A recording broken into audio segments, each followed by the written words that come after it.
Sa mapagpalang umaga na po sa ating lahat. Amen. Bago po ako pumasok sa pagbibigay, nais ko rin pasalamat. Na itong isang Like, araw share, po ng subscribe. Biyernes, talagang napakaganda na po ng ating pakiramdam. Lalamunan ko, grabe. Tapos hanggang kahapon po, maghapon ako nakahiga, dahil nilalagnan na ako. Tapos, nung bandang hapon, sabi, ibinubulong ko na kami sila na yun nga, huwag na daw, magpahinga na daw, hindi. Sabi ko sa pangalan ni Jesus, wala kang karapatan sa buhay ko para diktahan ako. Sabi ko sa kanya. Tapos alam niyo po, yun, kagabi, pagkain po namin dito, ayun, inatake na naman po ako ng lagnat. Talagang grabe ang lagnat ko. Magdamag. Tapos nung mga alas 5 na po, nawala yung lagnat ko. Tapos sabi ko, salamat sa Panginoon. Yun, nag-pray na po ako. Tapos yun, sabi ko, salamat sa Panginoon dahil hindi talaga hayaan ng Panginoon na lagi akong magkukulang. Diba? Kasi sa mga naramdaman natin, talagang hindi po hayaan ng diablo na tayo ay talagang ginagampanan niya talaga. Kaya yun, sa pangalan ng Jesus, talagang naligo ako. Nag-init pa ako ng tubig, tapos naligo na ako, yun. Salamat naman sa Panginoon at ngayon, okay na po ako. Maganda na po yun. Salamat po sa Panginoon. Kaya yun, nadako po tayo sa pagbibigay. Sa buhay po ito ni Cain at saka ni Abel na atin pong tatalakayin ang buhay po nilang dalawang magkapatid. Yung sabi na po dito sa Genesis chapter 4, unahin muna natin sa verse 3. Verse 3 hanggang 5. Sabi na po dito, dumating ang panahon na si Cain ay nagtandog kaya ng angin niya sa bukid. Kinuha naman ni Abel ang isa sa mga panganay ng kanyang kawan. Pinatay niya ito at inihandog ang pinakamainam na bahagi. Si Yahweh ay nasiyahan kay Abel at sa kanyang handog. Ngunit hindi niya ginalugdan si Cain at ang handog nito. Dahil dito hindi mailarawan ang mukha ni Cain sa tindi ng galit.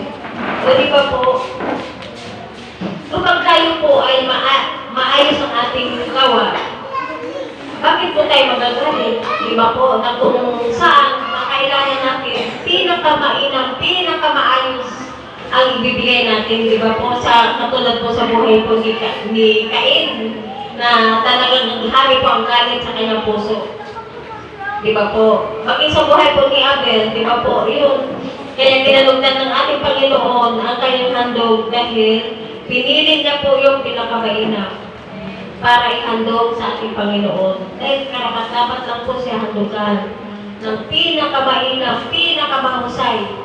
Di ba po? Pagka sa ating mga buhay ngayon, na kailangan din po natin maging maayos ang pagbigay natin sa ating Panginoon.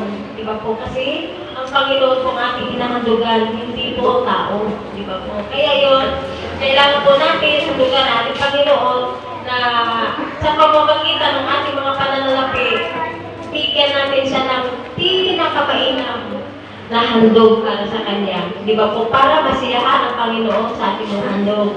Di ba po? Kaya yun, sa ating pagbibigay, huwag po natin hahayaan na tayo ay magkulang. Huwag po natin hahayaan na tayo po ay hindi mainam, hindi maayos ang pagbibigay natin.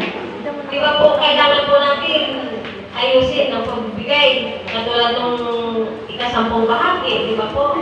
Na ang ikasampung bahagi talagang sa isang daan, di ba po, 10 piso lang naman po ako kunin ng Panginoon kumpara sa matitira sa atin, di ba po? Na ang matitira sa atin, talagang napakalaki. Dahil alam po ng Panginoon na marami po tayong pagkakailangan, bayarin. Di ba po? Mga kakainin natin, di ba po? Basta mga kailangan. Kumpara po sa Panginoon, na 10 bahagi lamang po ang para sa Kanya. Pero alam niyo po, mga kapatid, kung mayroon lang tayo, sobra-sobra po yung ating mga pananalaki. pwede naman po sobrahan natin ang pagbibigay sa ating Panginoon kasi Panginoon po yung bibigyan natin eh. At doon po natin, makikita kung paano po tayo magpapalain at ang pagbibigay natin ng tama, di ba po, doon natin makikita ang magpapala ng Panginoon. Amen. Na ipapagkaloob niya po sa atin dahil sa pagtatapat natin, di ba po? Kaya alam niyo po sa pagbibigay, talagang bigayan po ito, di ba po, na kung ano man po ang mayroon sa atin, talagang sobrang po natin pagbibigay sa ating Panginoon. Sabi nga po dito sa Kawikaan, di ba po, Kawikaan, chapter 3, verse 9, sabi niya po dito, natin, para lalang mo si Yahweh sa pamamagitan ng iyong mga kayamanan at mula sa iyong mga pinakamainam na ani, siya ay iyong handugan. Sa gayon, kamalig mo ay lagi nang aapaw. Sisidlan ng inumin ay hindi nga matutuyuan. O di ba po, sa pagbibigay natin, talagang hindi po hahayaan ng Panginoon na tayo ay kawalan. Di ba po, dahil sa ating pagtatapat, dahil pinaparangalan po natin na ating Panginoon, dahil sa ating mga pananalapi na dumating sa ating mga kamay, hindi po nawawala ng Panginoon. Iyon po ay dahil sa ating pagtatapat sa ating Panginoon. Ang dahil sa ating mga pananalapi, pinaparangalan po natin na ating Panginoon. Diba po, kaya yun, sa pagbibigay, talagang tudubigayan talaga ito, di ba po? Na kailangan natin magbigay ng tama. Di ba? Kaya hindi naman yun mapupunta kung saan-saan. Yun po ay mapupunta sa mga pangangailangan ng ating church. Sa lahat ng pangangailangan, di ba po? Di ba po? Yan sa upuan, di ba po? Sa lahat ng mga kagamitan. Di ba po? At hindi po masasayang yun. Dahil ang ating mga pastora talagang niya sa paghawak ng pananalapi na para sa church. Yun po ay nakalaan talaga sa mga bayarin. Di ba po? Kaya yun, salamat sa ating mga pastora na talagang siya po yung may malasakit sa ating lahat. Kaya yun, salamat po sa salita ng Panginoon na nawa, maunawaan po natin dito, di ba po? Kaya yun, salamat po sa ating Panginoon na talagang wala pong iba kundi siya lamang po ang ating handugan na kahalagan po natin ang pagbibigay sa Kanya, di ba po? Kaya yun, sa ating pagbibigay, yun po ay makikita ng Panginoon at ito po ay patuloy din po yung kalugdan na katulad po ni Abel.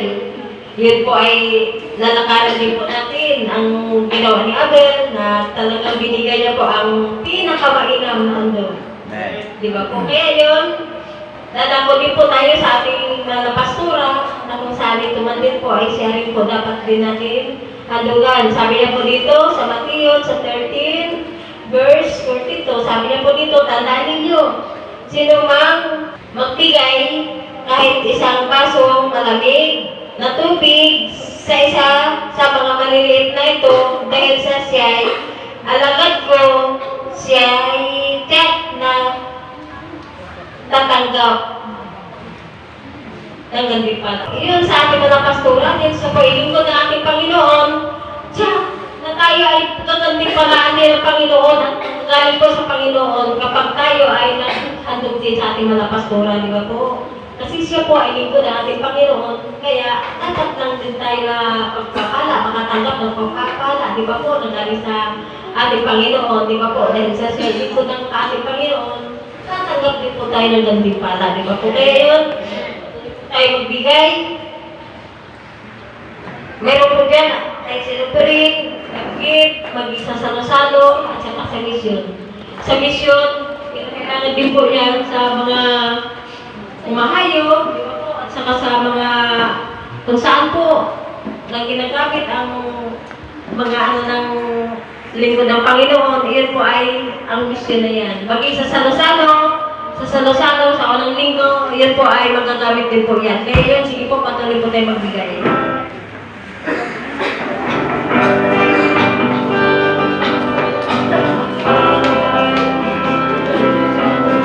Tayo ay magbigay.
Sige po, patuloy po natin isinin natin mga kamay sa prayer box. This Lord, ang mga banal na Jesus. Muli naman po kami mga banal na pagkakalaman sa ating mga kapatid. Na patuloy po magtatapat sa iyo, Diyos. Lord, ang mga banal, salamat po, Diyos. Ito po, ipatuloy mo po balik sa kanila.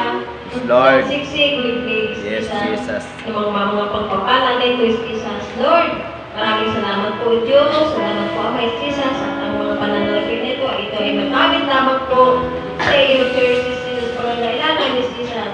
Maraming salamat po, Diyos. Salamat po, Ama Jesus. Salamat sa inyo, pinakaman sa papuri. Kasama namin po sa